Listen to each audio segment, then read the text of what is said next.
Questa emergenza sicuramente ha messo in luce un problema legato al lavoro, cioè la continuità lavorativa del nostro settore, ed è un problema che riguarda non soltanto attori tecnici, ma riguarda anche le strutture, cioè le strutture che molto spesso hanno dei mesi più intensi di lavoro durante i quali cercano in qualche modo come le formiche di incamerare risorse e poi lunghi mesi, lunghi periodi in cui invece in realtà si fa un lavoro importantissimo che è il lavoro di produzione, di prove, di studio, di riflessione, ma che di fatto poi si fa fatica molto a quantizzare e a rendere remunerativo. Ma questo non soltanto è legato, come dire, alla continuità lavorativa, ma anche a un quadro normativo che cerca di misurare la qualità degli interventi dei soggetti esclusivamente sui fenomeni finali, sui risultati e non sui processi. È vero, la produttività è importante nella misura in cui molto spesso strutture come le nostre utilizzano dei fondi pubblici e quindi è giusto che dimostrino di lavorare. Però è pure vero che c'è una componente di lavoro del nostro settore che magari è sommersa, un po' come un iceberg. Noi vediamo all'esterno esclusivamente una punta e c'è tutto il resto che invece è fondamentale. E questa parte di lavoro può in qualche modo essere anche fruita dall'esterno e su questo secondo me si deve lavorare. E poi di fatto un grande tema sono le risorse. È un settore che da un lato pensa di essere sul mercato, si parla tanto di mercato, ma non c'è un mercato nel nostro settore, e dall'altro gode di finanziamenti pubblici irrisori rispetto alla media europea e mondiale, e quindi si pone una questione di investimenti nel settore dello spettacolo dal vivo.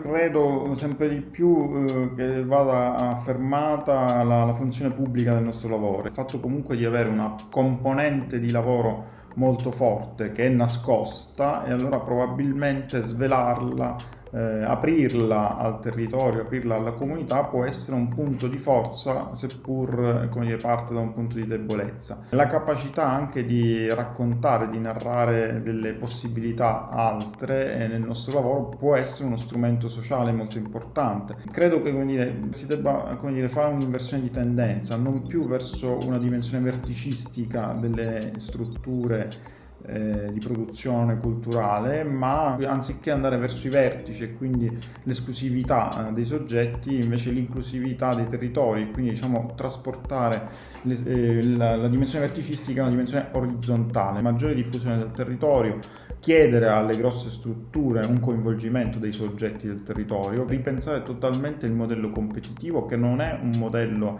adatto a un sistema come il nostro dove non c'è un mercato, quindi non ci può essere una competizione, dove non ci sono risorse, non c'è un acquirente, perché sì, lo sbigliettamento è importante, ma è pure vero che molte delle strutture che fanno teatro d'arte hanno sempre per scelta politica e scelta anche culturale deciso di fare un prezzo simbolico e quindi il costo del biglietto non potrà mai coprire i costi di produzione. Allora, se si fa questo, probabilmente si può recuperare una funzione pubblica e sociale del teatro. Il modello anglosassone è un modello, ma è un modello assolutamente diverso dal nostro, è una cultura diversa dalla nostra, ha una base economica diversa dal nostro. È vero, c'è un mercato, si è lavorato moltissimo sulla domanda, per cui come dire, l'offerta è naturale che sia vasta, che viva anche in qualche modo di mercato, perché c'è una fortissima domanda e c'è un'abitudine al teatro, ai consumi culturali. Qui non è così, ci sono delle isole felici, però questo non basta, perché come dire, l'idea di essere degli arcipelaghi a me non piace, perché l'arcipelago sono tante isole, sì, più o meno vicine, ma ognuno fa per sé. Dobbiamo fare un lavoro sulla domanda, ma non si può pensare di iniziare un lavoro sulla domanda e lasciare che tutto il settore come dire, viva su un mercato che non c'è. Perché è un prendersi in giro, perché se c'è un mercato, il mercato con le stesse regole deve valere per tutti. Stiamo vivendo un momento molto critico dove probabilmente i grandi teatri pubblici tutto sommato potrebbero anche riaprire in situazioni di grande contingentamento del pubblico, perché il loro fabbisogno da sbigliettamento è il 10% e quindi insomma sono coperti al 90%. Settori come il nostro, quello dei centri di produzione, delle imprese o degli spazi, delle residenze, dove invece lo sbigliettamento è il lavoro, la vendita del lavoro è il 70%, il 60%, ciò significa che non si può riaprire perché si fallirebbe. Allora, questo è un problema, cioè non possono esserci due mercati, se c'è questa commistione strana, è bene che si prenda una strada. Io ritengo, per cultura, per mia formazione, che il teatro debba essere un bene pubblico, un servizio pubblico. Ciò non significa che debba essere fatto esclusivamente dal teatro pubblico. Credo che si debba seguire un principio di ridistribuzione delle risorse in base anche ai territori, lavorando e agendo sulla crescita della domanda, non soltanto dell'offerta.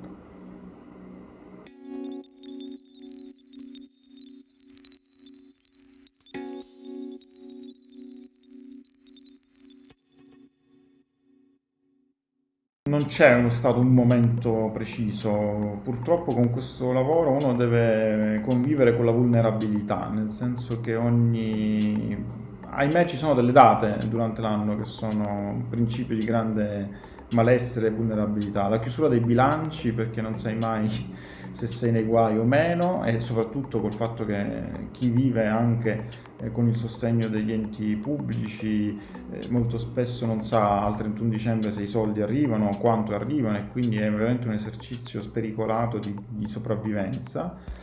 E la vulnerabilità molto spesso anche nelle scelte artistiche che uno deve fare, nel senso che uno, come dire, che ha un principio di funzione, che vuole seguire un principio di funzione pubblica, a volte assume dei rischi, e allora lì la vulnerabilità è tanta, perché la vulnerabilità ce l'hai sempre, ogni sera, alla fine dello spettacolo, poco prima che parta un applauso, che non è un'immagine metaforica strappalacrime, ma è concreto, nel senso che comunque, per quanto uno voglia rischiare, fare del rischio culturale una propria missione, però poi, avendo necessità di un 60% di introiti da botteghino, non può neanche, diciamo, non tener conto del pubblico. Sicuramente un grande momento di vulnerabilità l'ho avuto nel passaggio da un sistema all'altro nel finanziamento pubblico, perché questo nuovo sistema, nato nel 14 e poi è entrato in vigore nel 15, ha cercato di metterci in una competizione farlocca, non concreta, non reale, perché è una competizione tra territori totalmente diversi. Allora lì mi sono sentito molto vulnerabile, perché ho detto: io non sono qui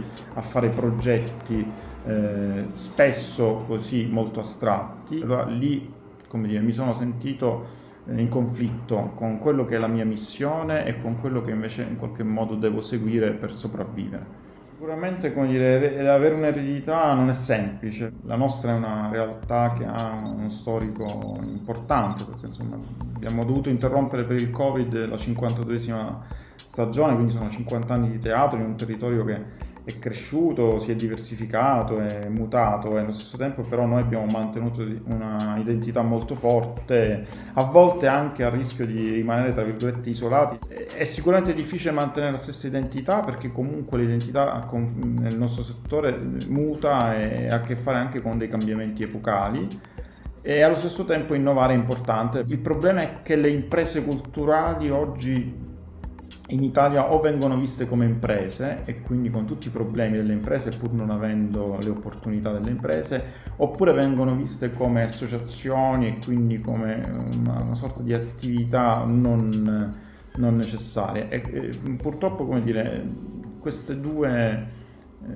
facce, questi due mondi che si contrappongono, però si contrappongono all'interno di una stessa struttura, sono difficili da tenere a bada, e soprattutto non so sinceramente cosa sarà il futuro delle nostre realtà, perché io non vedo una grandissima attenzione al nostro settore, e mi pare che si viva in una bolla, in un mondo tutto nostro che non ha alcuna comunicazione con la realtà.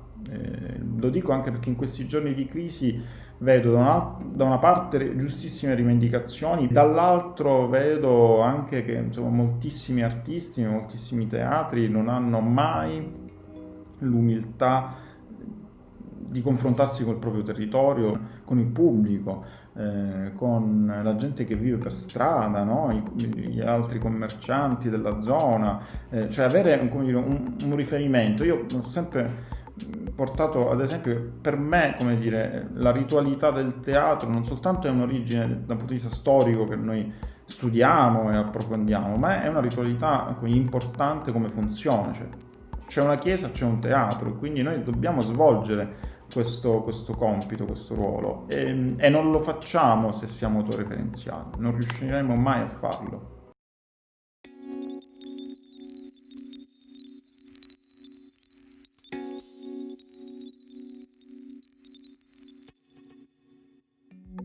Ma intanto, come dire, alzerei la cornetta del telefono e chiamerei il ministro dell'economia, nel senso che uno può fare tantissime riforme. Il cambiamento radicale secondo me deve essere un cambiamento di prospettiva, prima di tutto, nei limiti delle possibilità, perché un ministro della cultura si inserisce in un sistema economico e quindi deve rispettare quelle regole economiche, che il cambiamento di prospettiva è un passaggio dal finanziamento al deficit, cioè la copertura del deficit, a un finanziamento all'investimento culturale. Cioè io ho delle risorse e investo in un progetto, credo in quel progetto e investo queste risorse.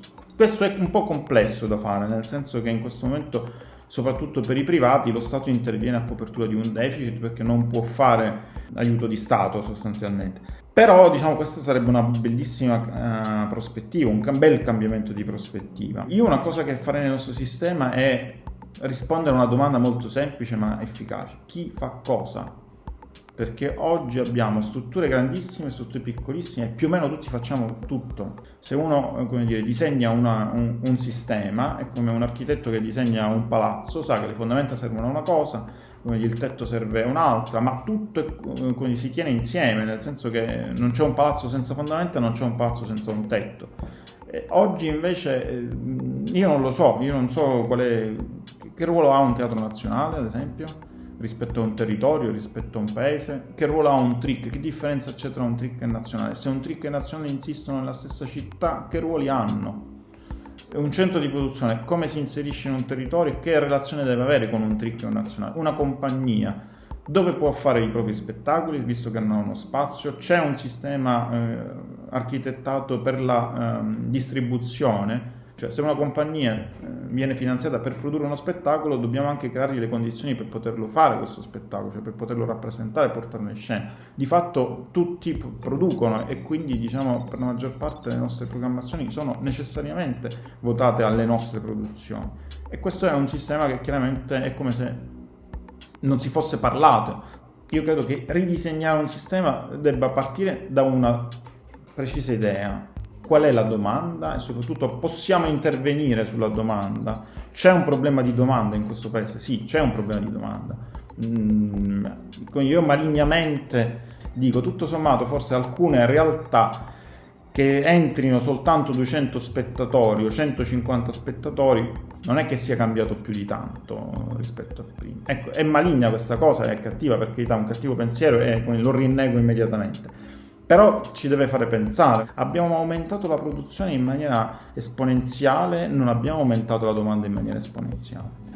Io credo che questo ridisegnare le funzioni del sistema sia alla base di qualsiasi riforma. Abbiamo bisogno che la gente torni a teatro e che abbia l'abitudine di andare a teatro, vivere le esperienze teatrali, di vivere le esperienze culturali. Allora, più domanda abbiamo, più poi sarà chiaro la possibilità di ridisegnare le funzioni. Allora, se questo è il modello, allora probabilmente alla lunga comunque potremmo avere un cambiamento del sistema. Mi rendo anche conto che sedersi su quei tavoli non è facile, perché se io penso lontanamente a prendere il posto in questo momento di Franceschini, mi rendo conto che mi sentirei preso dai turchi, perché se guarda a sinistra si sente dire una cosa, se guarda a destra si sente dire l'opposto e si sente dire qualcosa di cattivo rispetto a chi ha fatto la proposta precedente. Allora c'è un problema di maturità del settore. Chi è in qualche modo chiamato a svolgere la nostra funzione di amministrare il sistema deve anche, trovarsi davanti un sistema che non sia folle, che non sia schizzoide nelle proposte e che in qualche modo abbia l'abitudine a parlarsi. Tu sei chiamato ad amministrare tutto il sistema, non soltanto un segmento.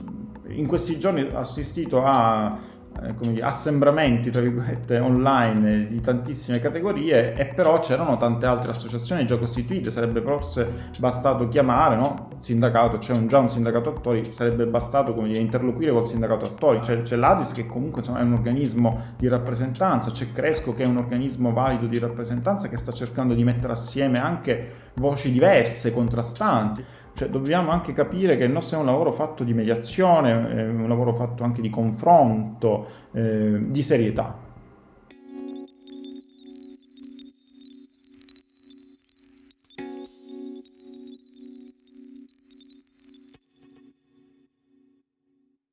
Io ritengo che il teatro debba svolgere questo compito, che sia pronto non lo so.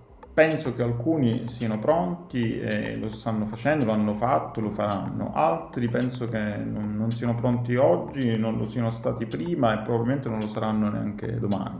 Per me è importante, come dire, mantenere un rapporto come dire, molto umile con gli interlocutori. Probabilmente chi ha la capacità di comunicare rimarrà e svolgerà una funzione importante e quindi rimarrà anche nella memoria collettiva. Chi invece si è basato sulle dinamiche dello star system, che sia poi dinamiche di teatro tra virgolette commerciale o anche di un teatro che si etichetta come di ricerca di innovazione ma poi di fatto segue esclusivamente delle dinamiche commerciali, probabilmente rimarranno in qualche libro di storia del teatro, ma poi nella memoria collettiva del popolo o comunque della vita no, per fortuna.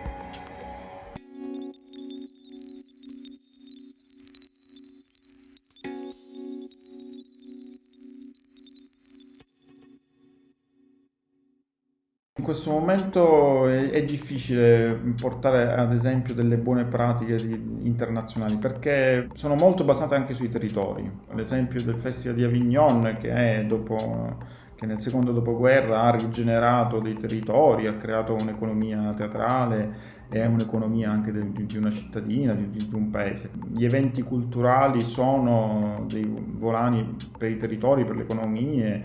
In altri paesi ci sono dei teatri di drammaturgia dove c'è tantissima drammaturgia e uno sa che lì, ad esempio, la parola, la drammaturgia, la nuova scena in qualche modo diventa anche uno strumento di esercizio di riflessione sulla società. Penso a realtà come il National Theatre di Londra, che sicuramente è un modello, al Travers di Edimburgo è un modello, il sistema francese delle scene nazionali sono dei modelli, ma come dire, noi dobbiamo anche un attimo capire che il territorio italiano è un territorio molto particolare, è molto peculiare. L'Italia non è una, sono diverse, ci sono territori molto diversi, quindi secondo me dobbiamo inseguire un nostro modello sulla base anche delle nostre diversità. Oggi il sistema che è nato nel 14, che ha costruito i teatri nazionali, è un po' stato mutato, no, dai modelli europei che pensavano di poter creare delle lunghe teniture in Italia, ma l'Italia è un paese lungo,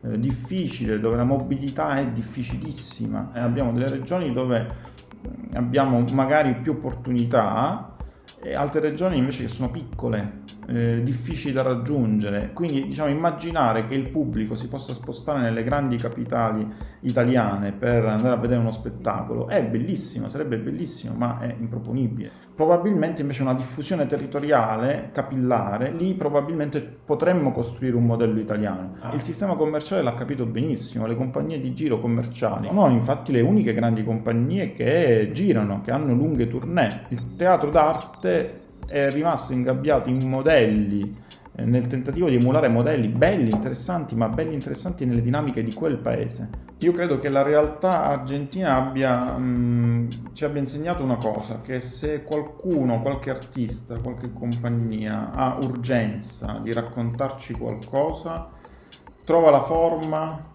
in qualsiasi condizione economica o società, di raccontarla in modo efficace. E la dimostrazione è veramente lampante con alcune drammaturgie, alcune compagnie argentine. Per me ci sono due parole che sono importantissime nel fare teatro. Una è necessario, cioè io se faccio una cosa è perché ne sento la necessità. E un'altra è la verità, ma non come termine astratto. A me piace un teatro sincero che non prende in giro, ecco. E credo che lì queste due parole siano state spesso, credo, guida nella creazione, nella scrittura degli artisti argentini. Purtroppo qui negli ultimi anni non vedo grande necessità. Io leggo tanti dossier, vedo tantissimi video, vado a vedere tanti spettacoli. studio anche tanti progetti, tante proposte e vedo che ci si muove eccessivamente per stili, per stilemi, per mode, che non perché ci sia una reale urgenza di raccontare qualcosa, nelle forme, nei linguaggi che uno poi sceglie, anche innovandoli, per carità, è importantissima l'innovazione dei linguaggi, ma alle volte forse ci si concentra più sulle forme che non sui contenuti. E questo purtroppo è una probabilmente delle cause che ha portato a uno scollamento tra domanda ed offerta. Attenzione, io non dico che l'offerta debba seguire la domanda. Il problema è diverso, è creare una domanda e per crearla ci vuole un rapporto sincero tra offerta e domanda. Secondo me dobbiamo entrare nell'ottica non di essere degli operatori teatrali, ma di essere operatori culturali. Per me cultura non è soltanto rappresentazione o quello che in gergo si intende un ottimo animale da palcoscenico, perché lì manca proprio il senso, c'è un vuoto culturale dietro molte operazioni teatrali. Allora, se recuperiamo una funzione culturale di operatori culturali e quindi di analisi dei contesti e di sintesi di soluzioni o di visioni, svolgiamo il nostro compito e resistiamo, abbiamo una nostra funzione, un nostro ruolo.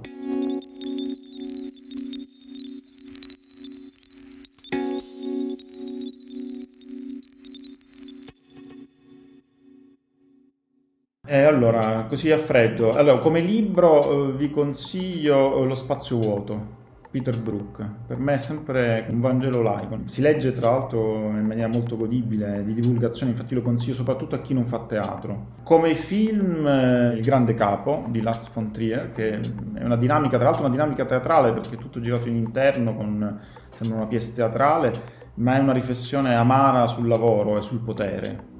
Una canzone che a me piace tantissimo e che un po' mi ha ispirato anche nel format che ho creato per la mia struttura è Cosa sarà di Lucio Dalla e di De Gregori, perché è una canzone strana, sembra non avere un senso, in realtà poi se tu leggi con attenzione il testo ti rendi conto di quanto sia attuale oggi, nel senso in questo momento di incertezza cerchi di capire quali sono le motivazioni che ti spingono a fare le cose. E lì in qualche modo il testo ce le suggerisce, ci dà una strada.